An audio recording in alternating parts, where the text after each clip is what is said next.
여야 지도부 오찬 이후에는 장동혁 국민의힘 대표와 별도로 단독 회동도 진행될 예정인데 장동혁 대표가 제안한 대통령과의 단독 회동을 대통령실 받아들인 거네요. 장 대표는 이 자리에서 어떤 발언을 하고 혹은 어떤 발언을 해야 한다고 보시는지요? 자, 우선은 그 제1야당 대표를 단독으로 만나겠다라고 결단한 네. 대통령과 대통령실의 그 결정에 대해서 높이 평가합니다. 그것이 이제 이루어지지 못했었던 지난 정부 때 이루어지지 못하다가 결국 이제 한 번 있었고 그것이 전반적으로 우리 국정에 부담을 미쳤다라는 사실을 우리가 다 봤고 그래서 이렇게 만나겠다라는 건 굉장히 저는 좋은 일이라 생각합니다. 네. 다만 대통령께서는 말로는 협치를 표방하는데 실제 여당은 꿈쩍도 하지 않고 오히려 반대 방향으로 폭주하고 있는 것을 우리가 지난 몇 달 동안 목격을 했기 때문에 그런 일이 이루어지지 않도록 실질적인 어떤 협의와 어떤 필요한 부분에 대해서는 합의와 이런 것들이 이행이 이루어져야 된다고 생각하고요. 오늘 그 발표 있은 뒤에 네. 그 대표 비서실장, 박준태 비서실장이 민생 전반에 대해서 논의할 것이다. 그것이 주 의제다라고 이제 밝혔습니다. 그렇게 못 박은 것은 이른바 이제 정쟁의 영역들 그런 것들도 물론 논의해야 되겠고 입장 표명해야 되겠지만 민생이 제일 중요하다라는 것을 보여주는 것이라 생각하고 그런 면에서 대통령께서도 마음을 열고 얘기할 수 있는 그런 조건이 되지 않았나 생각하고요. 네. 물론 그것이 지금 민주당이 하고 있는 입법 폭주들, 노란봉투법, 더 센 상법 개정안 이런 것들이 다 민생 문제입니다. 이게 결국 기업의 활력을 옥죄는 것이고 기업이 제대로 기능을 하지 못하면 우리 경제가 다시 일어날 수 없는 것이 명백한 사실이지 않습니까? 네. 그래서 그런 것들 다 민생과 관련되어 있는 것이고 사실 법치와 민주주의를 무너뜨리는 것도 다 민생과 관련이 되어 있는 것이죠. 글로벌 스탠다드에서 어긋나는 일들이 정면으로 역주행하는 일들이 일어나고 있는 나라에 누가 투자를 하겠으며 국제사회가 그것을 어떻게 생각하겠습니까? 그런 전반적인 것들이 이번 회담에서 생산적으로 논의가 되고 꼭 합의가 이루어지고 이행이 됐으면 좋겠습니다. 지금 그런데 이 단독 회동 이전에 일단 대통령과 여야 대표가 만나서 정상회담 순방 결과를 설명하는 자리가 마련되는데 일단 지금 여야 양당 대표가 서로를 인정하지 않고 있는 상황에서 어떤 그림이 그려질지, 어떤 표정일지 분위기 어떨 것으로 예상하세요? 아직까지 악수를 안 했죠. 네. 양당 대표가. 그런데 대통령이 지금 주선하는 여야 대표와의 회동 자리에서까지 그런 모습을 보인다면 그건 정치가 아니라고 생각합니다. 일단 악수는 할 것 같다. 악수해야죠. 그리고 서로 얘기를 기회가 됐을 때 그 기회를 잡아야죠. 본인들이 해놓은 말이 있기 때문에 정청래 대표 같은 경우에는 뭐 내란이나 뭐 이런 상황에 대해서 반성하고 사죄하는 모습 보여야만 악수하고 뭐 이야기할 수 있다라고 했고 네. 뭐 당시 송원석 원내대표 그리고 장동혁 대표 지금 와서는 이제 마찬가지로 우리도 뭐 마찬가지로 악수 못한다 이렇게 서로 굉장히 날선 공방들을 해왔었는데 네. 기회가 왔을 때 기회를 잡고 풀어나갈 수 있는 계기를 만들어야 된다고 생각하고요. 특히 이재명 대통령은 지난 정권에서 거의 뭐 10번 넘게 여야 만납시다, 대통령 만납시다 했어도 끝내 들어주지 않다가 네. 총선 이후에 지지율이 급전직하 떨어지니까 딱 한 번 만나지 않았습니까? 그런 것에 비하면 그 대통령이 기내에서 한 얘기가 있지 않습니까?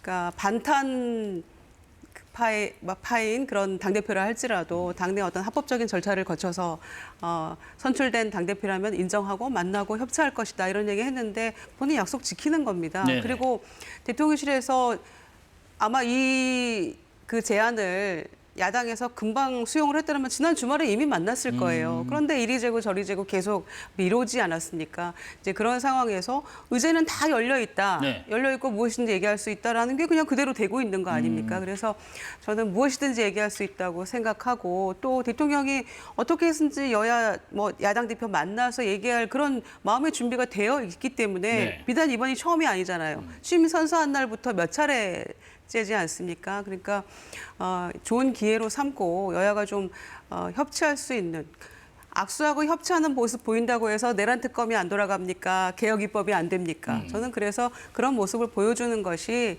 국민들에게도 저는 뭐 수긍할 수 있는 그런 정치권의 모습이 될 거라고 생각합니다. 악수제의는 누가 먼저 할까요? 세 분이 같이 손잡을까요? 뭐 굳이 뭐 먼저 그냥 동시다발로 자연스럽게 되지 않을까요? 네. 예. 다만 이제 우려가 되는 것은 지금까지 이제 국합, 이른바 굿캅, 배드캅 역할 분담하는 것 아니냐라는 그런 그 의구심이 있고 국민의힘 당내에서. 예, 대통령께서 뭐 이렇게 뭐 얘기하는데 방송 3법도 그랬고 예, 검찰 해체 쪽 그것도 그렇고 대통령이 얘기한 것과는 전혀 뭐 우리는 뭐 우리 길을 간다 마이웨이로 그렇게 막 갔지 않습니까? 네. 정청래 대표는. 근데 정청래 대표 입장에서는 자신을 빼고서 대통령과 야당 대표만 만나는 게 뭐 그다지 달가울 리는 없을 것 같은데 결국 거기서 이제 만남의 결과가 정청래 대표는 거기에 대해서 뭐 인정도 하지 않고 오히려 나는 내 길 가겠다 그런 식으로 가지 않을까 그런 우려가 있는 것이고 거기에 대한 책임은 저는 대통령께서 책임을 지고 우리가 뽑은 것은 이재명 대통령을 뽑은 거지 정청래 그 대표를 우리가 뽑은 게 아니지 않습니까 국민들이. 네네. 대통령께서 그 부분 책임지셔야 한다고 저는 생각합니다. 국민의힘 얘기 잠깐 해보겠습니다. 국민의힘은 어제 의원뿐만 아니라 당직자 또 일반 당원 등 수천 명이 국회의사당 본관 앞에 집결했습니다. 이 자리에서 특검 수사 규탄 목소리를 높였습니다. 쓰레기 같은 내란정당 프레임을 깨는 날이 될 것입니다. 무도한 이재명 정권을 무너뜨리는 그 첫날이 될 것입니다. 개헌 당일날 우리 의원들도 부지런히 왔지만 민주당 의원들은 우리 의원들보다 순식간에 국회로 들어왔습니다. 일부 언론 보도에 의하면 민주당 의원들은 미리 알았다고 합니다. 그러면 알고도 방조한 그들이 내란 공범 아닙니까? 자, 이렇게 어제 규탄 대회를 했는데 국민의힘은 그럼 6년 만에 본격적으로 장외 투쟁의 길로 가는 건가? 상임위 간사 선출마저 맡긴 상황에서 방법은 여론조를 찾는 것인가? 지금 어떤 입장입니까? 저도 저 현장에 있었는데 네. 저기는 장외는 아니에요. 국회의사당 앞에 모인 거거든요. 네. 이게 전날 그 오후 늦게 공지가 됐는데도 불구하고 저도 놀랄 정도로 많이 모이셨어요. 시민들이. 저희 지역에서도 많이 가시고 제가 시민들 몇 분하고 얘기를 나눠봤더니 밤잠을 못 주무신다는 분들이 많더라고요. 걱정이 돼서, 나라 걱정이 돼서 이렇게 역주행해도 되는 거냐 그런 겁니다. 이게 저희 당이 뭐 해산되냐 마냐 그 걱정이 아니라 대한민국에 대한 걱정이 저렇게 사람들을 모은 겁니다. 네. 저는 저 장소에 상징성이 있다고 생각하는데 실제로 정말 장외투쟁을 우리가 해보겠다 그랬다면은 2, 3일 전에 공지해서 광화문에서 주말에 모였겠죠. 근데 그게 아니라 국회의사당 앞에서 저희 당원들 중심으로 모였다라는 것은 우리의 그 주력은 장내에 있다. 네. 국회에서 하겠다. 그렇지만 그것이 정말 그 아무런 효과를 지금처럼 그냥 입법 복제로 가서 효과를 보지 못한다라면 어떤 수단이라도 써서 대한민국은 지켜야 되겠다라는 그런 의지가 담겨 있는 그런 장면이라고 생각하고요. 네. 네, 그래서 하여간 민주당이 그 태도를 바꾸고 뭔가 대화와 타협과 이런 정신으로 돌아온다면 장외로 나갈 일이 없는 거죠. 그럴 생각도 없는 거죠. 그러나 그렇지 않으면은 그것도 우리의 유효한 그 써야만 하는 그런 수단이 될 것이다. 나경원 의원이 근데 그런 얘기를 했습니다. 만약에 국민의힘에서 표결 방해를 했다고 치더라도 민주당 의원들만 모여도 계엄 해제 표결이 가능했던 데다가 김민석 총리, 박선호 의원 등이 당시 국회 국방위에서 계엄 전에 수차례 계엄 우려를 언급했었는데 그렇다면 대체 누가 방조한 거냐. 이런 주장에 대해서는 어떤 의견이세요? 궤변이죠. 네. 궤변이고요. 초선 의원들을 향해서 아무것도 모르는 초선 의원들 가만히 있어, 가만히 앉아 있어 이렇게 얘기했던 분이잖아요. 그런데 본인은 소위 판사 출신의 5선 의원인데 지금 민주당을 향해 내란 방조범이라고 지금 주장한다는 것은 이건 뭐 언어 도단이라고 생각합니다.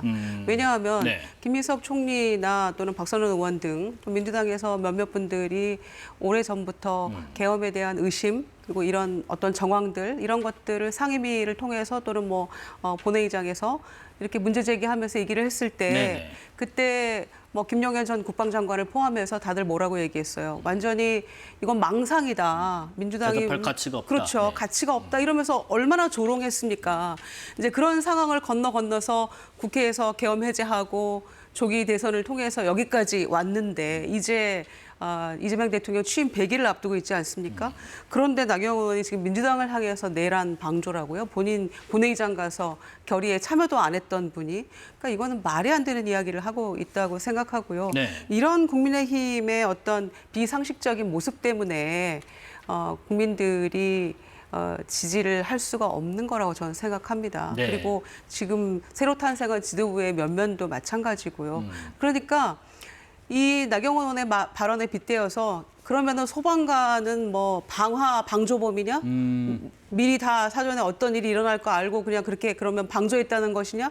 이런 조롱 섞인 반응들까지 나오고 있는 상황이거든요. 네네. 그 점에 대해서 저는 신모 원료가 있어야 된다 이렇게 생각합니다. 네네.